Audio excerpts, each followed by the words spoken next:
Hello! Ok, on va essayer de faire vite parce que là, ça fait 2 fois que je fais ma vidéo. Ça fait 2 fois que j'ai des erreurs au niveau de l'enregistrement de ma vidéo. Fait que je perds tout ce que j'ai tourné. Ok, on va faire un suivi. Désolé pour le bruit, j'ai pas pensé. On va faire un suivi concernant les phases qualificatives dans la LNH pour les séries qui s'en viennent. Bon, sachez que l'avantage de la glace, c'est pas vraiment un avantage. À la limite, ça va être un avantage pour ce qui est des mettre les lignes en premier, mais sinon, il n'y a pas vraiment d'énergie qui va se donner par rapport à ça. Fait que pour ce qui est de la série qui va opposer les Oilers aux Hawks de Chicago, honnêtement, depuis le début de la saison, c'était l'équipe à domicile qui remportait. Puis là, il n'y a pas vraiment d'avantage de glace. Ça va jouer dans un autre marché, puis il n'y aura pas de fans du présent. Fait que je pense pas que ça va changer grand-chose. Je sais pas si vraiment là, les résultats en saison régulière, normalement, je ferais chier avec la séquence de fin de saison, mais là, vu qu'il y a eu une longue pause, moi, je suis plus un adepte, d'après moi, que l'équipe, si elle finit forte, elle va rentrer forte en série, que si elle a eu une bonne saison, elle va être bonne en série. Là. Fait bon, en tout cas, anyways. Donc, en saison régulière, les Oilers ont fini 5e, les Hawks ont fini 12e. Le 14 octobre, les Hawks à domicile avaient remporté 3-1 contre les Oilers. Le 11 février, les Oilers avaient gagné 5-3 à domicile contre les Hawks. Et le 5 mars, les Hawks avaient gagné 4-3 à domicile contre les Oilers. Donc, c'est des matchs qui sont des matchs à haut pointage. C'est des équipes qui sont capables de marquer beaucoup de buts. C'est ce qui fait que, d'après moi, ça devrait être une série, normalement, qui devrait être une série à haut pointage. Si on voit 8 buts marqués, 7 buts marqués, ça devrait être une série qui est à haut pointage. En saison régulière, les Oilers, en 71 matchs, 37 victoires, 25 défaites, 9 défaites en prolongation, 83 points par opposition à 70 matchs, 32 victoires, 30 défaites, 8 défaites en prolongation, 72 points. Les Hawks font partie des équipes qui ne devraient pas faire partie de la danse des séries. Fait qu'ils ne méritent pas nécessairement d'être là, maintenant. En termes de moyenne de buts marqués par match, 3.14 du côté des Oilers, 2.97 du côté des Hawks. On donne un net avantage à l'attaque des Oilers. 3.03 buts accordés par match, 3.06 pour les Hawks. C'est très similaire. Je pense pas que le jeu défensif est nécessairement beaucoup plus fort d'un bord ou de l'autre. Dans les deux cas, on a eu des lacunes au niveau défensif. Les gardiens ne sont pas nécessairement la cause dans les deux cas. L'avantage numérique à 29.5 des Oilers, c'est le premier avantage de toute la ligue. Donc franchement, là, si ça s'en va en unité spéciale, de 29.5 puis 84.4, c'est le 4e des avantages de la ligue. Les Oilers sont selon moi avantagés, surtout pour ce qui est de leur avantage numérique. Draisaitl avec McDavid en avantage numérique, c'est terrible. Terrible comment ils sont forts. Du côté des Hawks, on a un avantage numérique à 15.2, ce qui est le 28e avantage numérique de toute la Ligue nationale. Et 82.1, c'est le 8e des avantages à égalité avec 3 équipes.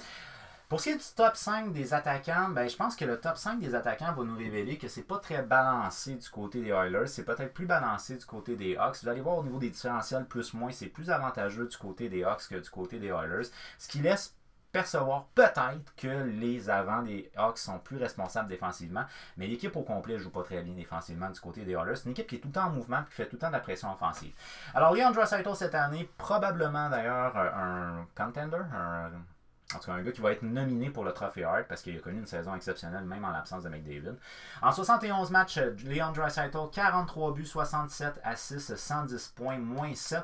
McDavid, en 64 matchs, 34 buts, 63 passes, 97 points, moins 6. Et Megan Hopkins, en 65 matchs, 22 buts, 39 passes, 61 points, plus 1. Fait que c'est un top 3, honnêtement, qui est beaucoup plus solide que le top 3 des Hawks. Côté des Hawks, le top 3, c'est Patrick King, 70 matchs, 33 buts, 51 passes, 84 points, ce qui est quand même pas piqué des verres, mais ce qui est très loin de 110 points. Un différentiel plus-moins de plus 8. Jonathan Toews en 70 matchs, 18 buts, 42 passes, 60 points, moins 2. C'est quand même pas mauvais, mais encore là, c'est très loin de 97 points. Kubalik en 68 matchs, 30 buts, ça c'est intéressant par exemple. Kubalik, là, 30 buts, 16 passes, 46 points plus 2. C'est un très bon marqueur qu'on a du côté de Kubalik. 46 points par opposition en 61. Le top 3 va clairement à l'avantage des Oilers de Edmonton. Mais après ça, je pense que ça devient comme plus régulier du côté des Hawks que ça va l'être du côté des Oilers. Le 4e meilleur joueur d'avant, c'est Zach Cation, 59 matchs, 15 buts. 19 passes, 34 points, 0. James Neal, 55 matchs, 19 buts, 12 passes, 31 points, moins 20. Ouch! Du côté des Hawks, on a DeBrincat en 70 matchs, 18 buts, 27 passes, 45 points, moins 10. Et Strome, 58 matchs, 12 buts, 26 passes, 38 points, plus 1. Alors, de manière générale, le top 3 des Oilers est plus intéressant. Par contre, on voit qu'il n'est pas très responsable défensivement. Quand tu fais 110 points et tu finis quand même à moins 7, c'est vraiment pas responsable défensivement. Alors que quand tu fais 84 points, tu finis à plus 8, je pense que c'est peut-être un petit peu plus intéressant. En termes de top 4, on a Clefbaum qui est quand même le défenseur le plus offensif des deux équipes. Clefbaum qui en 62 matchs, il a 5 buts, 29 passes, 34 points pour moins 17. Nurse qui en 71 matchs, il a 5 buts, 28 passes, 33 23 points pour -2. Alors, c'est les deux meilleurs défenseurs à caractère offensif de toute cette série-là. Après ça, on va y aller avec Duncan Keith, qui est le meilleur défenseur offensif des Hawks, mais il est à 27 points en 61 matchs, comparativement à 34. On est quand même assez loin. Gustafsson, lui, 26 points en 59 matchs, comparativement à 33. Encore une fois, on est quand même assez loin. Un différentiel plus-moins de -8 et de +1. Fait quand même, c'est un petit peu moins pire du côté des Hawks. Par la suite, on tombe avec Beer en 71 matchs, il a 21 points, -4. Connor Murphy, en 58 matchs, il a 19 points, +2. Fait qu'on n'est pas loin au niveau des points, puis là, ben, c'est là où ça tombe là, de manière drastique du côté des Oilers. Jones en 43 matchs, 9 points, -1, alors que Manta, lui, en 65 matchs, il a 17,0, mais il a joué beaucoup moins de matchs du côté de Jones. Honnêtement, au niveau des défenseurs, je ne donne pas nécessairement un avantage beaucoup plus fort ni à un ni à l'autre. Je pense que les défenseurs jouent un peu mieux défensivement du côté des Hawks que vont jouer du côté des Oilers. Mais du côté des Oilers, les défenseurs sont toujours en train de faire de la pression avant. Ils sont toujours en train d'avancer. Fait ils sont très mobiles en défenseur pour ce qui est des Oilers. Puis honnêtement, j'ai confiance en Dave Tippett. C'est un gars qui est capable de faire resserrer l'équipe quand le besoin il y a. En termes de gardien de but, ben, écoutez, Mike Smith et Koskinen se sont partagés la tâche. Là. Mike Smith en 39 matchs, il a 2,95, 902.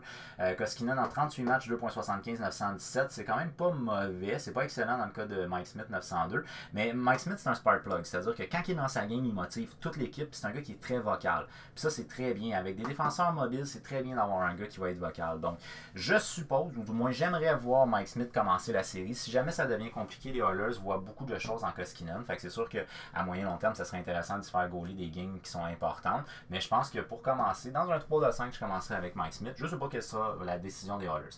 Du côté des Hawks de Chicago, ben Crawford est encore là, probablement sa dernière année avec les Hawks, c'est triste. En 40 matchs, 2,77, 917 de pourcentage, qui est quand même pas mauvais. Robin Lehner n'a pas joué toute la saison avec les Hawks. En 33 matchs, il a 3,01, 918.